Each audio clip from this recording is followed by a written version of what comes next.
예배하지 않는 그곳에서 주를 예배하리라.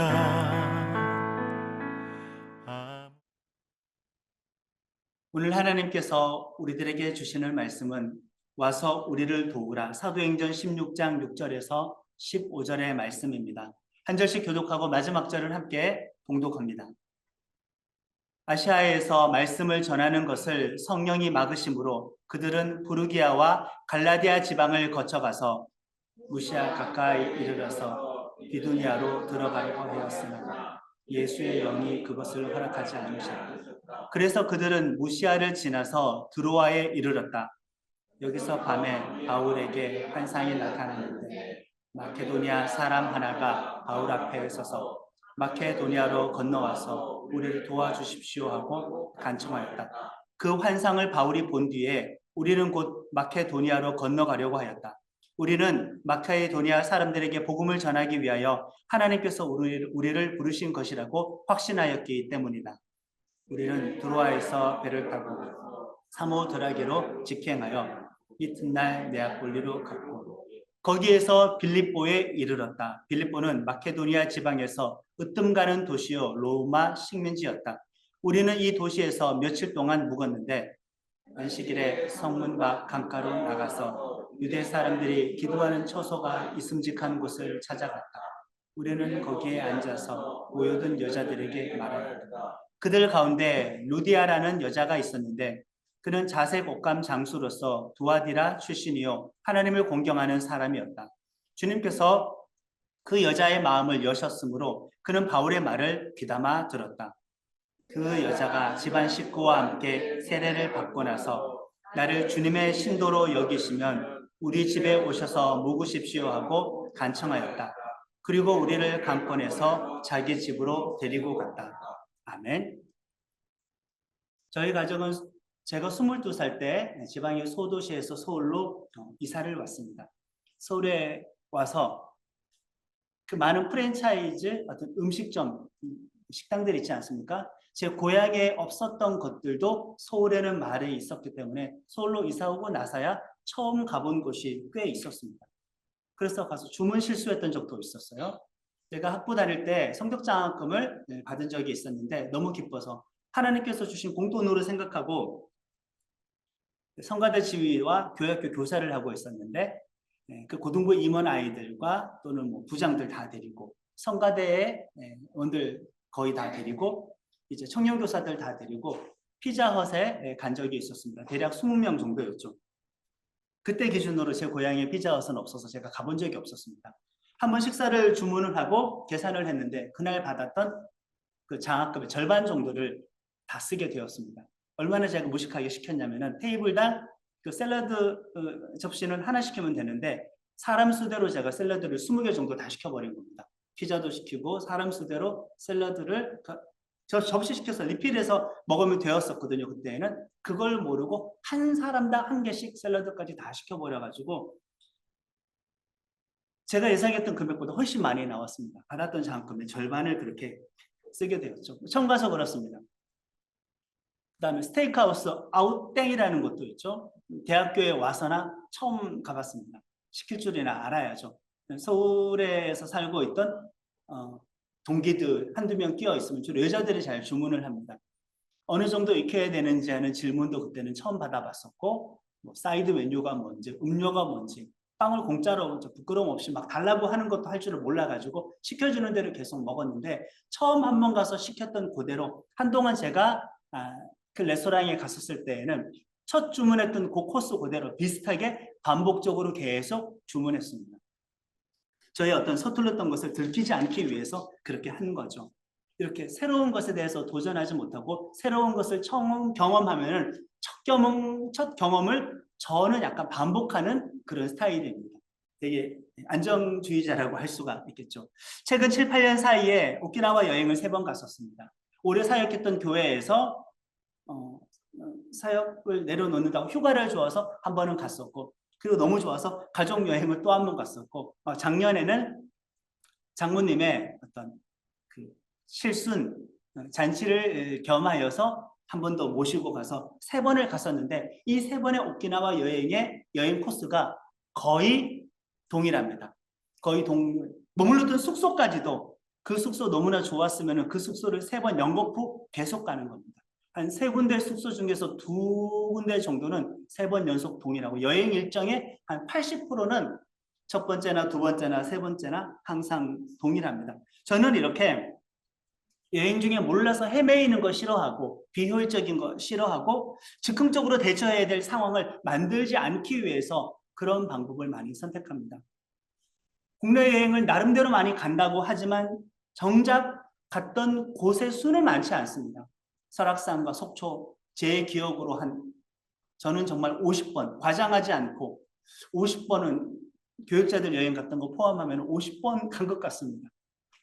그래서 가족들이 왜 우리는 항상 속초만 가냐고 이야기하기도 합니다. 마음은 편합니다. 어디가 맛집인지 알고 길도 잘 알고 있고 여행 코스 짜기도 너무나 쉽기 때문에 그렇습니다. 안전하고 경험했던 것을 다시 경험하면서 거기에 조금 변화 주는 것을 좋아하지 앞선 경험이라는 안전자산을 깔고 가는 것을 좋아하지 정말 즉흥적으로 전혀 새로운 것을 계획하고 그 길을 걸어가는 것을 좋아하지는 않습니다. 어쨌든 닥쳐서 해결해야 될 상황 만드는 것을 좋아하지는 않습니다. 그러나 신앙의 영역에 있어서는 좀 다른 부분이 있기는 합니다. 신앙의 영역에 있어서는 남들이 하지 않는 선택과 걸어오지 않는 그 길을 약간 무모하다고 할 수 있지만은 그런 선택을 하는 경우가 많지만은 또 이것도 그 무모함이라는 경험 반복하는 것을 좋아해서 항상 비현실적이고 무모한 선택을 할 때도 많이 있습니다. 그러니 그것도 과거의 경험과 어떤 성향과 태도를 반복하는 거라고 할 수가 있겠죠. 자, 보세요. 이런 성향과 태도가 과연 우리가 성령님께 인도하심을 받기에는 적합한가? 우리가 하나님의 뜻을 살아가기에 적합한가? 이런 성향이, 이런 선택이 단순하게 반복을 좋아하는 이런 모습이 성령님의 다스림을 받는 인생이라고 할 수가 있겠습니까? 아니면 자기 자신의 경험이 지배하는 인생이라고 할 수가 있겠습니까? 바울의 2차 선교 여행은 처음 1차 선교 여행지를 일단 재방문하는 것에서부터 출발을 합니다. 1차 선교 여행 때 세웠던 교회를 그대로 방문합니다. 그때 전도했던 성도들을 그대로 방문합니다. 그러나 조금 다른 점이 있는데 1차 선교 여행지의 출발점은 구보로 섬, 키프로스 섬이었는데 그 출발지는 구보로 섬을 거치지는 않았으나 그러나 1차 선교 여행지에 갔던 곳을 대체로 2차 선교 여행지에도 재방문하게 됩니다. 그러면 왜 키프로스 섬은 가지 않았느냐? 아시다시피 2차 선교 여행 출발하기 전에 바나바와 대판 싸워서 선교팀이 찢어지지 않았습니까? 이 바나바가 첫 선교지로 어디를 갔었냐면은 1차 선교 여행지와 동일하게 구브로 섬, 키프로스 섬으로 갔기 때문에 그 바나바와 마주치지 않기 위해서 피했을 뿐이지 바울의 선교팀이나 바나바의 선교팀이나 어쨌든 처음에는 1차 선교 여행지와 이렇게 겹치도록 똑같도록 그렇게 출발을 했다라는 겁니다. 과거의 경험을 반복하는 것이 성령님의 인도하심인가라는 질문을 제가 말씀 서두에 드렸었죠. 그런데 바울은 여러분들도 알다시피 그렇게 안정지향주의적인 사람은 아니었습니다. 그렇게 안주를 추구하는 사람이 아니었습니다. 일단은 1차 선교 여행지에 재방문하기는 했었으나 선교를 거기서 끝낼 계획은 분명히 바울은 아니었어요. 1차 선교지에서 오른쪽에 있는 소아시아 지역에서도 새롭게 선교를 하려고 했었습니다. 미개척 시장을 개척을 하는 거죠. 바울 나름대로는 좀 더 멀리 새로운 선교지를 가려고 했던 것을 계획을 했었다. 그러나 바울의 생각과 성령님의 생각은 전혀 달랐다는 것입니다. 6절에서 8절의 말씀을 우리 같이 읽겠습니다. 아시아에서 말씀을 전하는 것을 성령이 막으심으로 그들은 부르기아와 갈라디아 지방을 거쳐가서 무시아 가까이 이르러서 비두니아로 들어가려고 하였으나 예수의 영이 그것을 허락하지 않으셨다. 그래서 그들은 무시아를 지나서 드로아에 이르렀다. 아멘. 성령님께서 바울이 소아시아 지역 선교하는 것을 막으셨습니다. 자, 일단 표면적으로 선교는 신앙적인 일이죠. 분명히 선교는 하나님의 일입니다. 그 신앙적인 일을, 그 하나님의 일을 성령께서 역사하실 그 일을 성령이 막았어요. 예수의 영이 막았습니다.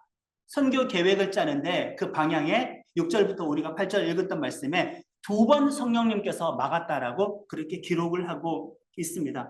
동쪽으로 가려는 것을 차단했습니다. 하나님의 생각하는 하나님의 일과 사람이 생각하는 하나님의 일이 반드시 이렇게 일치하는 것은 아니다. 선교라고 해도 사람의 생각이면은 그것은 성령님의 뜻이 아니라 사람의 뜻이 그냥 될 수가 있는 거죠.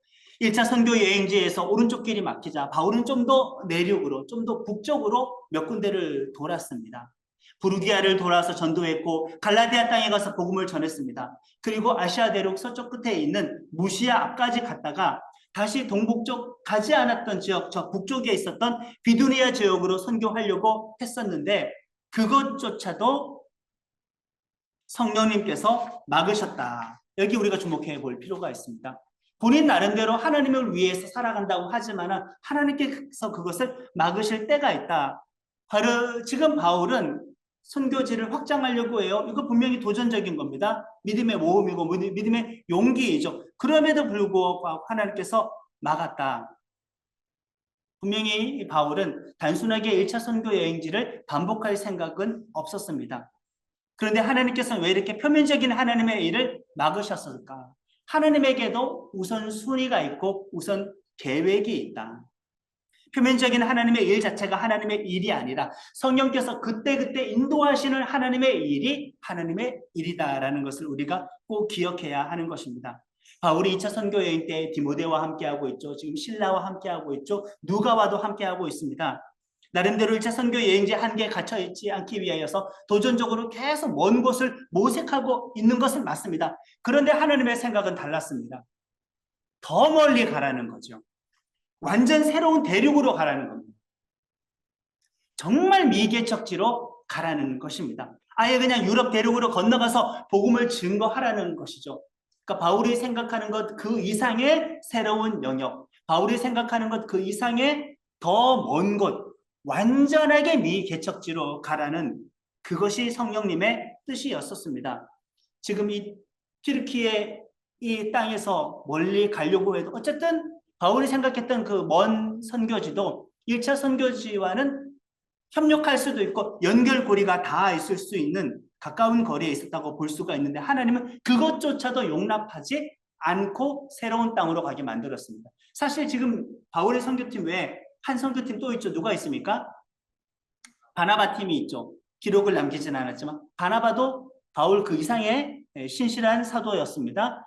바나바의 선교팀도 있습니다. 바나바도 지금 1차 선교 여행지 중심으로 그 튀르키 땅 어딘가에서 계속 지금 사역을 하고 있어요.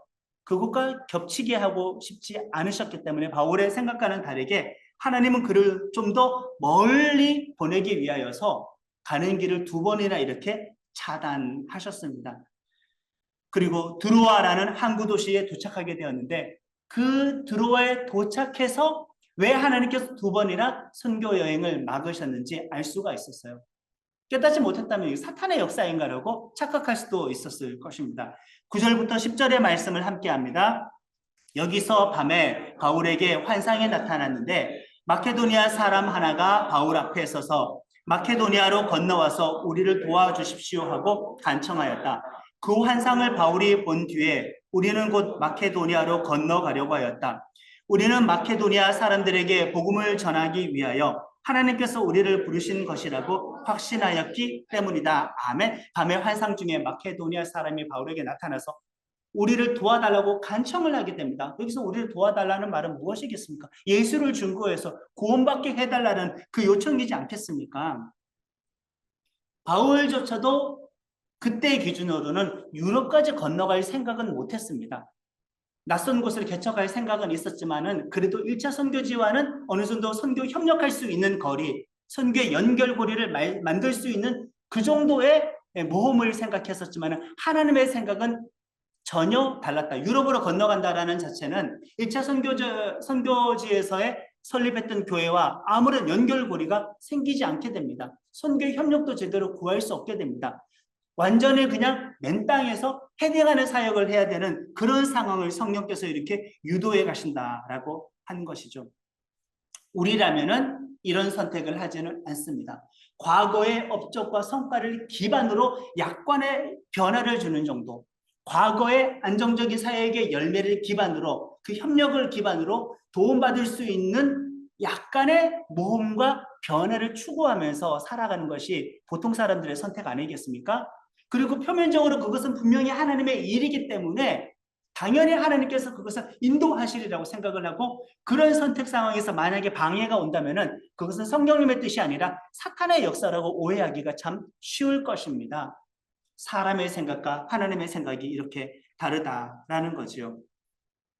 그렇기 때문에 우리는 과거의 경험을 반복해서만 살아가고 약간의 변화를 주는 태도, 그런 성향의 인생을 계속 살아왔다고 하면은 그런 사람이 진정 성령님의 인도하심을 받기 쉽겠느냐, 그 말입니다. 성령님의 뜻을 따라 순종하기가 쉽겠느냐, 그 말입니다. 여러분들은 안주하는 사람입니까? 새로운 도전을 하는 사람입니까? 새로운 도전을 한다고 해도 과거에 어느 정도 기반한 그 영향력을 약간이라도 누릴 수 있는 그 범위 안에서만 도전하려고 하는 것입니까? 그러나 하나님은 완전한 다른 신세계로 우리를 이렇게 이끌어 가실 수가 있다. 얼마나 많은 영혼들이 지금 우리를 도와달라고 외치고 있을까? 그런데 왜 우리는 그 외침을 들을 수 없는가? 우리는 새로운 영역으로 건너갈 만큼의 믿음의 담력이 없기 때문입니다. 왜 내 삶 속에서 하나님은 역사하지 않는가? 왜 내 삶 속에서 하나님은 어떤 구원의 일들이 이렇게 열매 맺지 못하게 하시는가? 내가 새로운 땅으로 건너갈 생각이 없어서 그렇게 된 것은 아닐까? 우리는 자문을 해봐야 할 것입니다. 성령께서 과거에 열매 맺었던 그 좋은 길로 우리를 이렇게 인도하시지 않을 때가 분명히 있다. 분명히 우리는 일반적으로 이런 선택을 하지는 않습니다. 과거를 기반으로 약간, 또 과거를 기반으로 약간, 저는 특히나 그렇습니다. 우리 지체들은 어떻습니까? 나는 지금 경험에 의해서 다스림 받는 사람입니까? 성령님에 의해서 다스림을 받는 사람입니까? 과거의 성령님의 역사에 따른 그 결과물인데, 오늘날 우리가 성령님을 의지하지 않고 과거의 성령께서 인도하셨던 그 결과물에 의지해서 오늘을 살아간다고 한다면은 참 교묘하죠. 이것도 성령님을 따라가는 삶이 아니라 내 경험을 따르는 삶이라고 할 수가 있습니다. 저러 하나님의 뜻이 확인된 이 순간, 이제 바울은 주저함이 없습니다. 그래? 건너가야지. 지금 바울과 실라와 디모데와 누가는 드로아에서 배를 타고 유럽으로 건너가려고 하고 있는 그 중입니다. 그리고 마케도냐 지방에서의 첫 번째 큰 도시라고 할 수 있는 빌립보에 도착을 했다. 자, 그런데 건너가기 전에 10절을 보면은 표현이 조금 바뀌는 부분이 있습니다. 그동안 사도행전에서 이 바울의 일행을 표현할 때 바울과 바나바, 바나바와 바울, 바울과 디모데, 바울과 실라. 그동안은 이 사도행전에서 바울을 지칭할 때 바울과 누구누구라는 그런 표현을 썼는데 이 10절에 보면은 그 표현이 바뀌게 됩니다. 누구로 바뀌게 되었습니까? 우리로 바뀌게 됩니다. 그 환상을 바울이 본 뒤에 우리는 곧 마케도나를 건너가라고, 우리는 마케도니아 사람들에게 복음을 전하기 위하여 하나님께서 우리를 부르신 것이라고 확신하였다라고 이 10절부터 이 바울의 이름을 우리라고 표현하기 시작하는 겁니다. 사도행전의 저자가 누구일까요? 의사 누가입니다. 그러니 이 드로아에 도착했었을 때 2차 선교여행 이 지점에서 이 저자 의사 누가가 이 전도팀에 합류했다라는 사실을 우리는 알 수가 있습니다. 바울이 여러분들 다소에 있었을 때를 한번 생각해 보십시오. 10년 동안 훈련과 연단의 과정을 혼자 견디지 않았습니까? 감추어진 시간, 혼자였던 사람이었었습니다. 그러나 2차 여행 준비된 상태에서 출발했습니까? 찢어진 상태에서 출발했습니다. 그러나 중간에서 디모데를 만나게 되었죠. 여기서 또 누가를 만나게 되었습니다. 이렇게 혼자였었던 하나님의 사람이 선교가 진행되는 과정 가운데 점점 우리가 되어가고 있습니다. 이것이 우리들이 추구해야 될 신앙생활의 방향이라고 할 수 있죠. 우리는 신앙생활하는 연륜이 깊어질수록 점점 우리가 되어 가야 하는 것입니다. 공동체가 되어 가야 하는 것입니다. 신앙생활을 하고 있었지만 공동체성이 없이 우리이지 않고 여전히 혼자로 남아있다고 한다면 그 사람은 미완성에서 출발했는데 지금도 여전히 미완성인 것입니다. 그러나 바울은 미완성 선교팀에서 출발했지만 하나님께서 앞서가셨고 예배하셨기 때문에 이렇게 완성된 선교팀을 꾸릴 수가 있게 되었다. 이것입니다. 우리가 되어가고 우리가 되어 줍시다. 빌립보는 오래된 도시인데 마케도냐 지역에서는 가장 큰 도시입니다. 로마 제국 입장에서 전략적으로도 아주 중요한 도시입니다. 주전 360년경 헬라 제국의 알렉산더의 대왕 아버지의 이름 필립을 따서 개명한 도시이기도 합니다. 이렇게 선교 여행지를 보면 1차 때도 그렇고 2차 때도 그렇고 앞으로 우리가 3차도 보게 되겠지만 바울의 선교지는 사람이 별로 살지 않았던 어떤 그런 인구 밀도가 낮았던 농어촌 지역, 소외된 지역을 찾아다니지는 않았습니다. 바울은 주로 사람이 많이 모이는 대도시 중심으로 선교 여행을 했는데, 그렇다면 바울은 농어촌을 무시하는 사람인가?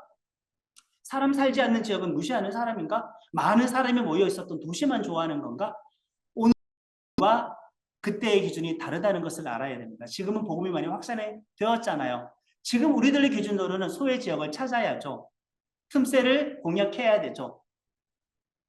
많은 사람들 찾지 않고 영적으로 빈틈이 생긴 곳을 찾아서 메꾸어 나아가야 하는 것이 오늘의 전도 방향이라고 할 수 있겠지만, 지금 여기는 복음이 처음 전달되는 과정 가운데 있으니 어떻게라도 짧은 시간에, 바울이 때 뭐 수백 년 살 사람도 아니니까 그가 순교하기 전까지는 어떻게든 많은 사람들에게 복음을 증거하고 예수 믿게 하고 수많은 교회를 세워야 하기 때문에 대도시 중심으로 이렇게 선교 사역을 다녔던 것을 우리는 확인할 수가 있습니다. 오늘 기준으로는 복음이 다 확산이 되었고 이제는 우리는 소외된 지역과 빈틈을 찾아가면 되는 것이죠. 바울의 전도팀은 이렇게 유럽 최초의 전도팀이 된 것입니다. 길이 있어서 간 것이 아니라 이제부터는 바울이 밟는 곳마다 길이 되는 것입니다. 다녔던 길만 다니는 사람이라면 이런 놀라운 하나님의 계획에 쓰임받지 못할 것입니다. 정말 어리석게도 어떤 사람은 저런 사람이 있어요. 낯선 초행길이 있다고 쳐요. 내비게이션 찍고 가는 겁니다. 내비게이션 찍고 낯선 초행길을 가는데 다니다 보니까 분명히 더 빠른 지름길이 나타났어요. 그것을 확인하게 된 겁니다. 그런데 그 사람은 그 효과적이고 효율적인 길을 걷지 않고 처음에 뚫었던 그 길을 그냥 무심결에 계속 반복하고 다닐 수가 있게 되는 겁니다. 또 어떤 사람은 유료 요금을 내지 않고 무료 도로로 한 3분 내지 5분만 더 추구하면 갈 수 있는 길인데 처음 그 유료 도로를 다니다 보니까 그냥 3분과 5분 때문에 몇천 원씩 내면서 반복적으로 그 유료 도로를 계속 갈 수가 있어요. 왜 이렇게 변화를 주지 못할까? 처음 밟아 두었던 그 길의 경험에 의해서 좌우되기 때문입니다. 이것을 기억해야 합니다. 지금 유럽까지 오는 것은 분명히 바울의 계획 밖이었습니다. 2번이나 유럽 올 생각하지 않고 다른 방향을 가려고 했는데 이 길이 막혔죠. 처음이고 낯선 길이지만 성령님께서 지시하셨다는 자체가 이미 하나님의 예비하심은 있다라는 거죠. 내 입장에서 무모한 길이지만, 내 입장에서 맨 땅에 헤딩이지만, 우리 입장에서는 미개척지이지만 그것을 지시하시는 것이 하나님이라고 한다면 하나님 입장에서는 예비하신 길입니다. 그래서 오는 도중에 애초에 미완전 전도팀이 그냥 디모데도 추가가 되었잖아요. 누가가 추가가 되었잖아요. 그러면 유럽에서도 분명히 하나님의 예비하신 일이 분명히 있게 될 것이죠. 하나님이 우리를 새로운 길로 인도하실 때에는 이렇게 하나님께서 앞서 가신다는 거 우리가 꼭 기억해야 합니다. 나에게는 처음인 길이지만 하나님께서는 앞서 가신 그 길이 된다. 그동안 바울은 대도시에서 유대인들이 모이는 회당에서 복음을 많이 증거했는데 확실히 이 빌립보는 저 팔레스타인 땅과 거리가 좀 더 많이 떨어져 있는 유럽의 대륙이다 보니까 일단 바울은 회당을 찾지는 못했습니다. 빌립보에서. 회당에 가서 유대인들 또 유대교 믿는 사람 모여 있으면은 그들이 알고 있는 구약 성경을 기반으로 설교를 해서 예수를 증거했잖아요. 그동안의 방식이. 여기서 회당을 찾을 수가 없었어요. 그래서 그나마 몇 명의 유대인들이 모여서 기도하는 기도 초소라도 찾으려고 빌립보에서 길을 나섰습니다. 일단 이 디아스포라 유대인들은 유대인 남자 10명 이상이 모이면 회당을 짓는 것이 일반적이었는데 이 주변에 회당이 없었던 것을 보면은 그 정도의 유대인은 없었던 것 같습니다. 유대교를 믿는 여자들이 모여서 기도하는 그 기도 장소를 찾게 되었습니다. 그들에게 복음을 증거하게 되었죠. 그 중에 자색옥감 무역을 하는 루디아라는 그 여자가 예수님을 영접하게 된 것입니다. 14절 말씀을 함께 합니다. 그들 가운데 루디아라는 여자가 있었는데 그가 자색옥감 장수로서 두아디라 출신이요 하나님을 공경하는 사람이었다. 예수께서 그 여자의 마음을 여셨으므로 그는 바울의 말을 귀담아 들었다. 그러니까 지금 유럽 대륙의 첫 번째 그리스도인이 누구라는 말입니까? 유대인입니까? 이방인입니까? 이방인입니다. 남자입니까? 여자입니까? 여자입니다. 사도행전은 기도와 성령과 여성과 선교를 진짜 많이 강조하거든요. 몇몇의 키워드가 있습니다. 사도행전과 누가복음, 특히 사도행전은 여성을 아주 많이 강조하는데 유럽 대륙의 첫 번째 회심자가 누구였느냐? 여성이었다라는 겁니다. 그러나 일단 그는 유대교의 하나님까지는 믿고 있습니다. 하나님을 공경하는 자, 경건한 자라고 할 수 있죠. 이 사람은 두아디라 출신이에요. 두아디라가 어디였었냐? 소아시아 지방이었습니다. 튀르키였다. 거기에도 두아디라는 루디아는 큰 집이 있었고 빌립보에도 아주 큰 저택이 있었습니다. 근데 남편의 이름이 언급 안 된 것을 보니까 이때까지 사업하느라 바빠서 그런지 몰라도 독신의 여성이었습니다. 자색옥감 장소라고 했는데 오늘날 말로 쉽게 이야기하면은 명품 유통업 하는 겁니다. 당시에 자색옥감은 귀족들만 입었으니까. 루디아는 명품 옷감을 유통하는 사람인데 아마 상당하게 부를 축적했던 것 같아요. 두아디라 출신인데 빌립보에 큰 집이 있어요. 그리고 본인이 예수를 믿자마자 초대하는 겁니다. 여기서 전도하는 동안 우리 집에 머물러 주십시오. 누구를 초대했느냐? 일단 바울이 와야죠. 디모데도 와야죠. 실라도 와야 되죠. 누가도 와야 되죠. 최소한 4명입니다. 그리고 이 두 루디아의 집에는 많은 종들과 일꾼들까지 있었는데 그 종들과 일꾼들까지도 예수님을 믿고 세례를 받게 만들었으니 여기서도 큰 집이라는 것을 알 수가 있는데 빌립보에서 루디아의 집이 빌립보의 최초의 가정교회가 된 것입니다. 그러니까 루디아는 개척교회 멤버가 된 것이죠. 자, 이 땅에 왔었을 때 무모했죠. 아무것도 준비가 안 되어 있었죠. 그런데 거처가 마련되었죠. 재정적인 선교 후원자가 지금 만날 수 있게 되었습니다. 분명히 준비되지 않은 상태에서 왔는데 디모데를 만난 것처럼 누가를 만난 것처럼 성령께서 가라고 하신 곳에 왔으니 우리 입장에서는 맨 땅의 헤딩이었으나 하나님께서는 계획과 생각이 있었으니까 맨 땅의 헤딩이 아닌 것이죠. 여기서 루디아를 만나게 되었고 순식간에 이곳에서 교회를 개척할 수 있게 되었다. 루디아는 사업을 통해서 돈벌이를 하는 것이 인생의 목표였으나 이제는 그것을 통하여 하나님의 선교를 돕는 것이 인생의 목표로 바뀐 여인이 되었습니다. 핵심적인 여인이 되었습니다. 계획도 없이 유럽으로 건너왔는데 모든 것은 하나님의 계획대로 이렇게 다 마련이 되었으니 우리가 하나님의 뜻이라고 하나님을 위한 일이라고 생각하고 어떤 방향을 선택할 때 반드시 내가 과거에 한 번이라도 경험했던 그 경험을 반복할 생각을 하지는 말아야 됩니다. 꼭 그 반복만이 하나님의 뜻인 것만은 아닙니다. 어떤 연결고리가 있어야만 꼭 안전한 길은 아닌 것입니다. 오히려 하나님께서 새로운 창조적인 길을 인도할 때에 내가 그 하나님의 인도하심을 놓쳐버릴 수가 있으니 우리는 성령님의 뜻에 이끌려서 유럽의 대륙을 건너가야 합니다. 하나님은 앞서가시고 하나님은 모든 것을 다 계획하시고 준비하십니다.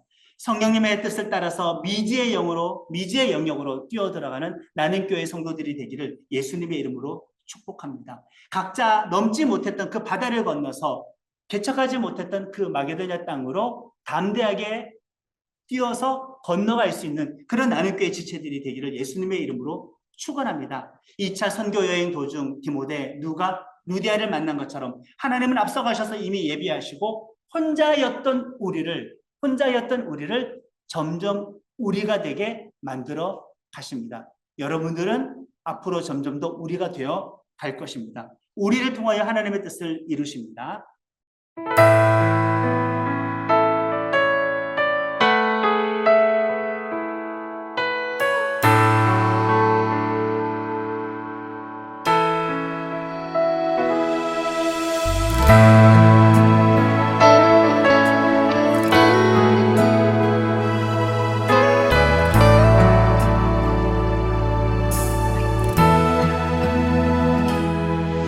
아무도 예배하지 않는 그곳에서 주를 예배하리라. 아무도 찬양하지 않는 그곳에서 나 주를 찬양하리라. 누구도 헌신하지 않는 그곳에서 주께 헌신하리라. 누구도 증거하지 않는 그곳에서 나 주를 증거하리라. 내가 밟는 모든 땅 주를 예배하게 하소서. 주의 보혈로 덮어지게 하소서. 내가 선이고 주의 거룩한 곳 되게 하소서. 주의 향기로 물들이소서.